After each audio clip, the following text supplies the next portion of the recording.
Good morning. ഇന്നത്തെ class engineering മെക്കാനിക്സിലെ rotation of rigid body അതിലൊരു പ്രോബ്ലം നമുക്ക് ഡിസ്കസ് ചെയ്യാം. Question: the angular acceleration of A rotor of an electric motor is alpha is equal to 30t radian per second square. Alpha is equal to 30t radian per second square. Radians per second square. Radians per second square. Alpha is equal to 30t radians per second square. The rotor starts at t is equal to 0 seconds with no initial velocity. After 2.5 seconds, the rotor has completed 5 revolutions. Write the expressions for angular velocity and angular displacement. Also determine the angular velocity and angular displacement at t is equal to 5 seconds. Here we have already given alpha is equal to 30t radian per second square, and some boundary conditions are also given. At t is equal to 0 seconds, no initial velocity. That means at t is equal to 0, omega is equal to 0. Omega is equal to 0 with no initial velocity. After 2.5 seconds, the rotor has completed 5 revolutions. Then when t is equal to 2.5 seconds, total angular displacement theta is equal to the rotor has completed 5 revolutions. The number of revolutions is equal to 5. That's equal to theta by 2 pi. So that we can easily calculate this theta after 2.5 seconds. Given n is equal to 5. That means theta is equal to 5 into 2 pi. That's equal to 10 pi radians. 10 pi radians. After t is equal to 2.5 seconds, theta is equal to 10 pi radians. Here alpha is equal to 30t. Then alpha is equal to d omega by dt, and rate of change of angular velocity d omega by dt. So that d omega is equal to this alpha. Alpha is equal to 30t. Alpha is equal to 30t. 30t is equal to alpha. That's equal to d omega by dt. That's equal to d omega is equal to, then you want to cross multiply here, 30t into dt. 30t into dt. So that omega is equal to, just integrate it. We can easily calculate this omega. Omega is equal to integral d omega with respect to time. 30t dt integrate it. 30 into t square by 2. 30 into t square by 2 plus some constant of integration. And omega equation number 1. And okay, C1 ഒരു boundary condition നമുക്ക് already ഇവിടെ തന്നിട്ടുണ്ട്. When t is equal to 0, when time is equal to 0, or initial velocity omega is equal to 0.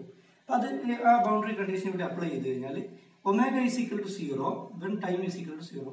അപ്പോൾ ഈ term 0 ആയി പോകും. First term 0 ആയി പോകും. That means 0 plus C1. That means this C1 must be equal to 0. C1 must be equal to 0. Equation നമുക്ക് conclude ചെയ്യാം. C1 is equal to 0 ആണ്. That means omega equation നമുക്ക് ഫൈനലൈസ് ചെയ്യാം. That means omega is equal to 30t square by 2 or 15t square. 15t square ആണ് omega equation. Omega is equal to 15t square. ഇത് നമുക്ക് finalise ചെയ്യാം. Equation number A. അപ്പോൾ already alpha angular ആക്സിലറേഷൻ്റെ equation question തന്നിട്ടുണ്ട്. Alpha is equal to 30t, then omega is equal to 15t square എന്നൊരു equation കിട്ടി. ഇനി ഈ ഇക്വേഷൻ വെച്ചിട്ടാണ് നമ്മൾ നെക്സ്റ്റ് സ്റ്റെപ്പിലേക്ക് പോകുന്നത്. നെക്സ്റ്റ് സ്റ്റെപ്പിലേക്ക് പോകുമ്പോൾ omega is equal to d theta by dt. Rate of change of angular velocity, rate of change of angular displacement omega, that's equal to 15t square ഇത് ക്രോസ് മൾട്ടിപ്ലൈ ചെയ്ത് കഴിഞ്ഞാൽ d theta കിട്ടും. That means d theta is equal to 15t square dt. 15t square dt. ഇനി ഇതിനെ just integrate ചെയ്യുക. ഇതിനെ integrate ചെയ്ത് കഴിഞ്ഞാൽ തീറ്റ കിട്ടും. Then angular displacement theta is equal to time വെച്ച് ഇന്റഗ്രേറ്റ് ചെയ്ത് കഴിഞ്ഞാൽ ഇന്റഗ്രൽ ഡി തീറ്റയാണ്. That's equal to 15t³/3 plus C2 another constant, equation number 2. ഇനി ഇവിടെയാണ് 15t³/3 പ്ലസ് C2. ഇവിടെ നമ്മൾ സെക്കൻഡ് ബൗണ്ടറി കണ്ടീഷൻ അപ്ലൈ ചെയ്യുകയാണ്. ഈ ബൗണ്ടറി കണ്ടീഷൻ അപ്ലൈ ചെയ്യുകയാണ്. ആ ബൗണ്ടറി കണ്ടീഷൻ അപ്ലൈ ചെയ്ത് കഴിഞ്ഞാൽ when t is equal to 2.5 seconds, theta is equal to 10 pi. അപ്പോൾ തീറ്റ 10 pi ആയിട്ട് സബ്സ്റ്റിറ്റ്യൂട്ട് ചെയ്യുക. അപ്പോൾ 10 pi is equal to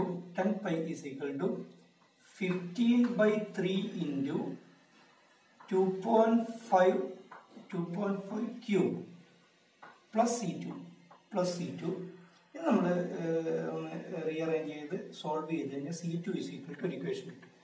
C2 is equal to equation -46.71 കിട്ടും. That means theta is equal to equation 15t³/3 plus C2 അതിന് പകരം -46.71 equation number B എന്ന് ചെയ്യും. തീറ്റയുടെ ഇക്വേഷൻ ആയി. അപ്പോൾ ഇതാണ് ഇക്വേഷൻ 15t³ -46.7. 3 ഇക്വേഷൻ കിട്ടി. നമുക്ക് വേണ്ട 3 ഇക്വേഷനും കിട്ടി. ഈ ഇക്വേഷൻസ് ഒന്ന് ലിസ്റ്റ് ചെയ്യാം. Equations expression for angular displacement theta is equal to 15t³/3 -46.71.